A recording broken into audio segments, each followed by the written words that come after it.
Buenas tardes, mi nombre es Leticia Soto, de primer semestre de la carrera de Psicología en la Universidad Digital del Estado de México, UDEMEX, y cabe mencionar que este proyecto académico, la información no será con fines más que institucionales, y les agradezco su tiempo y su apoyo en esta entrevista para platicar de la postura epistemológica.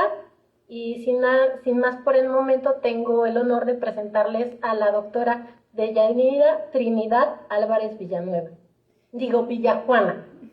Villajuana, perdón, error. Ella estudió la licenciatura en Psicología, egresada de la Universidad Autónoma de Yucatán.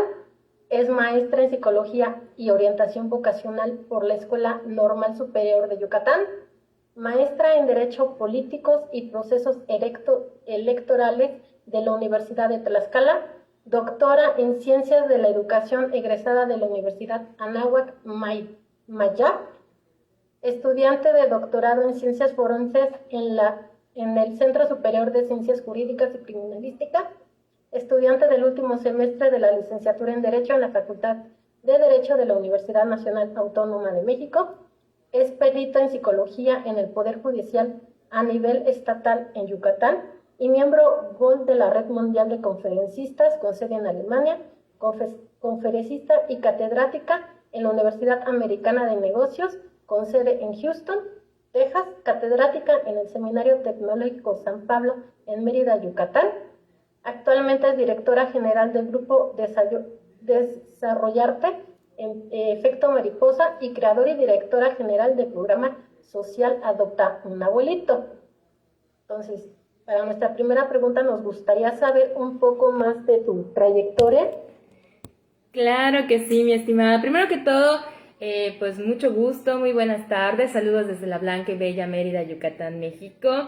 En segundo, Leti, gracias por la valiosa invitación. La verdad, siempre es un gusto compartir contigo, con todos en la comunidad, sobre todo estudiantil, universitaria, el formarse es fundamental.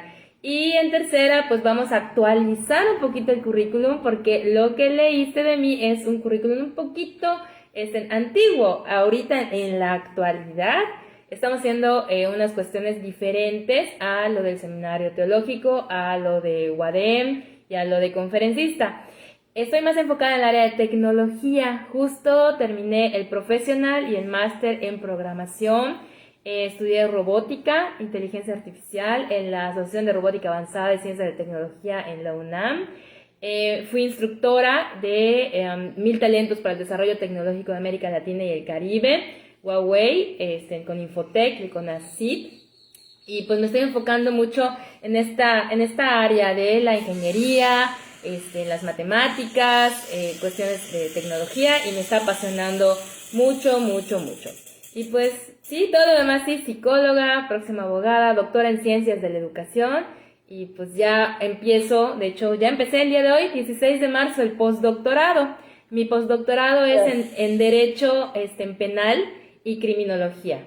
Mi enfoque es forense digital. Entonces, manos a la obra, estamos para servirles. Muchas gracias. Ok, la postura empírica analítica considera la experiencia, la observación de fenómenos, experimentación y análisis para la observación de datos. ¿Crees que en la actualidad esta postura se ocupe? Sí, totalmente. Tendremos que enfocarnos en los rasgos generales, por ejemplo, las teorías empírico-analíticas. ¿Cómo se llaman de manera general, común? Teorías deductivo-empíricas o también empírico-general-inductivas. Hay diferentes variedades de lógica que pueden aplicarse a las mismas, y pues el fundamento es la lógica científica neopositivista. Tenemos nuestro Augusto Comte, un fiel representante de esta área, ¿verdad? No hay un acuerdo en la actualidad que sea completo acerca de los alcances de esta teoría, fuera de un alcance sistemático que evidentemente tiene, que nos permite describir, explicar, predecir los sucesos a través de deducciones formales que no sean contradictorias. Esto es muy importante porque son principios de la ciencia, ¿verdad? Algunos autores conocidos sobre esta esta área tan interesante que puso las bases justo de la ciencia, son Talcott Parsons, que sostiene, entre otras cosas, la posibilidad y conveniencia de construir teorías generales, y otros como Robert Merton solo consideran viables, al menos por ahora, las teorías de alcance medio. Considero que es importante pues recalcar que en este tipo de las teorías, cuestiones empíricas, pues podemos ver el empirismo, el criticismo, que no es lo mismo tener un espíritu criticista que un espíritu criticón, es diferente, ¿verdad? Tenemos que hacer el uso de la razón, de la objetividad, al plantearnos, pues, obviamente nuestras hipótesis, ver cómo funciona el mundo tras hacer las observaciones correspondientes, el empirismo científico, verificar todo lo que estamos pues proponiendo, el neopositivismo del crítico, nuestro Karl Popper, que es sumamente conocido, ¿verdad? Y la tesis principal de nuestro Karl Popper, muy bueno, que es el método, en tanto en las ciencias naturales como en las sociales. Debe haber una serie de pasos para llegar a este fin y debe ser totalmente verificable. Entonces, considero que es muy importante digamos, paradigma científico, una forma de concebir la realidad en la actualidad, y sí se utiliza y es valioso, sobre todo para llegar a conclusiones que sean un poquito más sólidas, aunque pues en esta época del posmodernismo, en donde pues todo es más relativo, más en términos de probabilidades, de posibilidades, inclusive en el campo de las matemáticas, estamos en la cuestión en la física y la química cuántica, ya se habla de probabilidades y no de certezas, pues es un poquito difícil mantener como que cuestiones muy rígidas, por lo cual la ciencia debe ser también creativa, disruptiva, atreverse a salir del cuadro. Es parte del quehacer científico cotidiano y sí es aplicable en la actualidad con ciertas adaptaciones. La postura fenomenológica hermenéutica lingüística es la interpretación de textos donde el lenguaje y el conocimiento son la clave para la interpretación, y la dialéctica crítica hermenéutica, que busca la verdad a través de métodos que involucran confrontación, observación y análisis de argumentos. ¿Qué opinas de estas dos posturas conocidas anteriormente como cualitativa y cuantitativa? Totalmente, son las dos divisiones básicas, ¿verdad?, de la forma de investigar, metodología de la investigación, lo cuantitativo y lo cualitativo. Creo que son complementarias, creo que tenemos que tener justo un pensamiento dialéctico que nos permite incorporar diferentes formas de percibir la realidad. Recordemos que la fenomenología tiene sus orígenes en la palabra griega phenomenon, que vendría a ser algo así como mostrarse a sí mismo, poner en la luz o manifestar que puede volverse visible en sí mismo. Es una corriente filosófica que pues uno de los autores más prominentes es Edmund Husserl, por supuesto, en la mitad del siglo XX. Según este enfoque, es importante comprender los significados de las experiencias que vivimos como seres humanos, y pues este enfoque surge como contraposición al naturalismo. Este ya había caído en nada más observar al individuo y erradicar toda intencionalidad e intuición del observador, lo cual retoma en esta postura. En la cuestión de el significado y el sentido del mundo, del entorno, pues se entiende que es una formación más subjetiva, proveniente de qué, como su nombre lo indica, del sujeto, en el que el mundo vale para quien lo experimenta, cómo lo percibes, cómo lo construyes, lo deconstruyes, y ahí la cuestión verbal, el lenguaje, ¿verdad?, la naturaleza del lenguaje. Nuestro Noam Chomsky, excelente, ¿verdad?, lingüista, nos podría ahondar muchísimo más al respecto, influye muchísimo en la forma de construir la realidad. Tenemos una propuesta interesante, por ejemplo, la programación neurolingüística, cerebro, ¿verdad?, con cuestiones de lenguaje, que nos están invitando siempre a una reflexión más de carácter fenomenológico.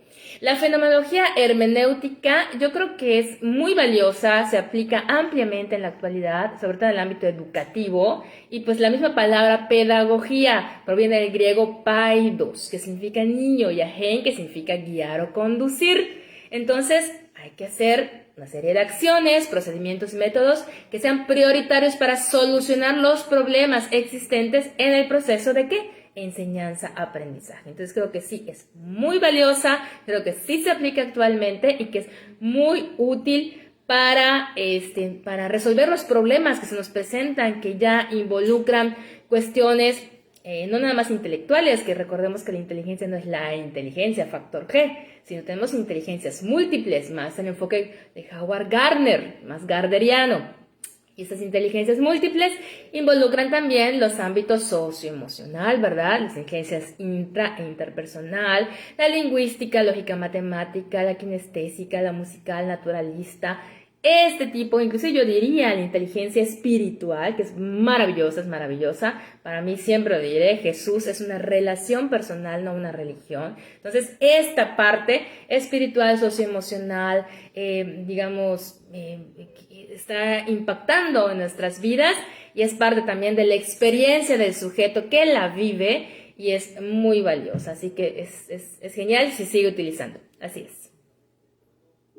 De estas posturas, ¿cuál consideras que es la que ha aportado más a la construcción de la ciencia? Considero que las dos. Yo creo que en sus inicios, la primera, por supuesto, la cuestión empírica, tiene que tener una cuestión fuerte, digamos, de experimentación, poner las sólidas, pero también empírica analítica, ¿verdad? Pero también la fenomenológica es valiosísima, cuestiones hermenéuticas, como que construyen en equipo cuestiones maravillosas que han ayudado al avance de la ciencia y no nada más de la ciencia, sino también de la tecnología. Yo creo que para el caso concreto existe el método indicado. Así que pues hay fenómenos que se pueden abordar desde una perspectiva y otros fenómenos desde otra, pero también existe la posibilidad de que el mismo fenómeno se aborde desde diferentes aristas y ahí nos enriquecemos todos. Sí, como que van ligadas una detrás de otra, ¿no? Sí, de manera integral. Así es, hacen equipo. Así es. ¿Crees que sigan vigentes en la actualidad? Sí, totalmente. Ya lo he comentado. Así es. ¿Consideras que alguna de estas posturas se aplican a tu campo de trabajo? Ambas. Por ejemplo, en el terreno de la neuropsicología, si vemos, tiene que ver empírico, analítico, por supuesto que sí, la parte psicométrica y demás, pero en la parte, por ejemplo, de la educación, muchísimo en la cuestión fenomenológica, husserliana, sí, claro, totalmente, así es, dependiendo del campo y del caso concreto.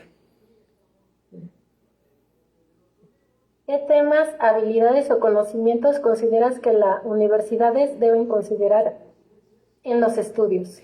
Pues las competencias que tenemos bien planteaditas, ¿verdad? Del sistema conocer, el saber conocer, el saber hacer, el saber convivir, ¿verdad? El saber transformar también es parte de, y el saber ser como personas. Entonces, competencias intelectuales, socioemocionales, y todas estas que nos hacen ser pues personas, ¿verdad? Independientemente de cualquier característica, eso es muy enriquecedor. Entonces, tiene que ver la parte intelectual muy fuerte y la parte socioemocional muy fuerte. Yo creería que también la parte espiritual maravillosa puede estar bien fundamentada. Yo siempre lo diré, ¿verdad? En un Jesús vivo, precioso, hermoso, que nos ama, y no en cuestiones de religiones que están promoviendo guerras y no paz. Muchísimas gracias, Deyanira. Ha sido un placer escucharte. Un gusto, corazón, y pues para servirles siempre, nos despedimos, que estén muy bien, ahorita ya así como que adiós. Bendiciones.